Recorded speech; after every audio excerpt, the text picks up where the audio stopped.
कहते हैं कि रात 12 बजे से 3 बजे तक बुरी आत्माओं की शक्ति दुगनी हो जाती है। ऐसा क्यों होता है, शायद आपको इस कहानी में पता चल जाए। नमस्कार दोस्तों, मैं हूं दीपिका और आप सुन रहे हैं दीपिका फियर बॉक्स। सवाल का जवाब जानने के लिए कहानी के अंत तक बने रहें। रात 2:30 बजे का समय। मंजूलाल और उसके घर के रास्ते में एक ऐसी जगह थी जो काफी बदनाम थी। आए दिन वहां कुछ न कुछ घटना बनी ही रहती थी। लोग कहते थे कि वहां एक औरत की आत्मा भटकती थी जो देर रात आने जाने वाले लोगों को कभी कभी दिखाई देती थी या उन्हें परेशान किया करती थी। हालांकि मंजूलाल के साथ ऐसा कोई अनुभव नहीं हुआ था, सो वो निश्चिंत था और उसी रास्ते से बस साइकिल से जा रहा था। आसपास सिर्फ झाड़ियां ही थी और अंधेरा तो इतना था कि 5 कदम दूर अगर कोई खड़ा हो तो दिखाई ना दे। उस घनघोर अंधेरे में झिंगुरों की आवाजों को पीछे छोड़ते हुए वो आगे बढ़ रहा था। थोड़े आगे जाते ही उसने महसूस किया कि उसकी साइकिल भारी हो गई है, जैसे पता नहीं कोई पीछे बैठ गया हो साइकिल पर। कहते हैं कि ऐसे वक्त पीछे मुड़कर नहीं देखते, तो ये बात उसने ध्यान में रखकर पीछे कौन है देखा नहीं। पर अब ऐसा लग रहा था जैसे उसकी साइकिल को कोई पीछे की तरफ खींच रहा हो। मंजूलाल के तो प्राण ही सूख गए थे। वो समझ चुका था कि ये और कोई नहीं, उसी औरत की आत्मा है। उसकी पीछे मुड़कर देखने की हिम्मत नहीं हुई। जैसे ही वो अपनी साइकिल छोड़कर आगे जा रहा था, धीरे धीरे किसी के हंसने की आवाज ही आने लगी और एकदम से हंसना बंद हो गया। वो अपनी भारी आवाज में बोली, अपनी साइकिल तो लेता जा मंजूलाल।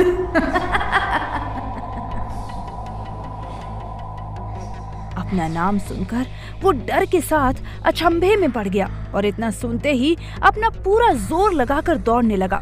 उसे ऐसा लग रहा था जैसे वो ठीक उसके पीछे हो और इसी डर में वो ठोकर खाकर गिर गया। उसने देखा कि बिखरे बालों वाली एक डरावनी चुड़ैल उसकी आंखों के सामने थी और धीरे धीरे उसकी तरफ बढ़ रही थी। उसकी चाल बहुत डरावनी थी। इतना देखते ही उसने फिर से दौड़ लगा दी और घर पर आ गया। वो जैसे ही अंदर पहुंचा, उसकी वही भारी आवाज उसके कानों में गूंजी। वो कह रही थी,